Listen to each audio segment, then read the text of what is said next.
ଅଫେରା ରାଇଜକୁ ଚାଲି ଯାଇଛି ଡେଭିଡଙ୍କ ପରି, ଆଉ ଫେରିବନି ତାଙ୍କ ପରି ବୋଲି ଡେଭିଡ୍ ଜାଣିଛନ୍ତି। ତଥାପି ଛାତି ଫଟାଇ ନିଜର କୋହକୁ ରଖି ନ ପାରି କାନ୍ଦୁଥାନ୍ତି, ମୋ ମା, ମୋ ମା। ଦର୍ଶକ ବନ୍ଧୁ, ଏହି ଭିଡ଼ିଓଟି ଯେତିକି ହୃଦୟ ବିଦାରକ ଥିଲା, ସେତିକି ଗୋଟିଏ ପିତାର ତାର ଝିଅ ପ୍ରତି ସ୍ନେହର ପ୍ରତିଫଳନ ଥିଲା।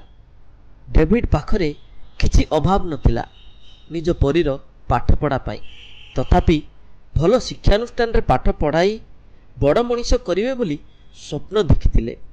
ଝିଅ ନିଜ ଗୋଡ଼ରେ ଠିଆ ହେବା ପରେ ଭଲ ବର ଦେଖି ବାହା ଦେଇଥାନ୍ତେ। ବାଜା ବଜାଇ ବାଣ ଫୁଟାଇ ବର ଆସିଥାନ୍ତା। ବାହା ହୋଇ ତାଙ୍କର ପରୀକୁ ନିଜେ ଜୀବନସାଥୀ କରି ନେଇଥାନ୍ତା। କିନ୍ତୁ ବିଡ଼ମ୍ବନା, ଯେଉଁ ବାପା ଝିଅକୁ ଶାଶୁଘରକୁ ବିଦା କରିବା କଥା, ଏକ ଘଟଣା ଝିଅର ଶବ ବ୍ୟବଚ୍ଛେଦ ହୋଇ ମହାପ୍ରୟାଣ ଗାଡ଼ିରେ ଚଢ଼ିବା ପରେ ଶାଶୁଘରକୁ ଚାଲିଗଲୁ କି ମୋ ମା ବୋଲି ଡେଭିଡଙ୍କୁ କହିବାକୁ ପଡ଼ିଲା।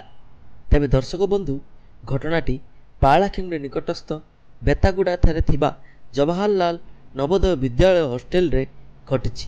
ନବମ ଶ୍ରେଣୀର ସୌଦାମିନୀ ରୋହିତଙ୍କର ମୃତ୍ୟୁ ରହସ୍ୟାବୃତ ହୋଇଯାଇଛି। ସେ ଯାହା ହେଉନା କାହିଁକି, ଜଣେ ବାପା ଓ ମା ନିଜ ଅଲିଅଲିକୁ ହରାଇ ମର୍ମାହତ, ସାଙ୍ଗମାନେ ସାଙ୍ଗକୁ ହରାଇ ଦୁଃଖିତ। ଆଉ ଫେରିବନି ଡେଭିଡଙ୍କ ପରି।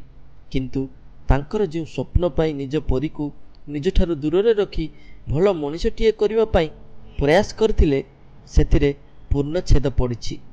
ତେବେ ଏଠାରେ ଡେଭିଡ୍ ପିତା ହିସାବରେ ଯେତିକି କଷ୍ଟ ପାଇଛନ୍ତି, ଡେଭିଡଙ୍କ ଧର୍ମପତ୍ନୀ ମଧ୍ୟ କଷ୍ଟ ପାଇଛନ୍ତି।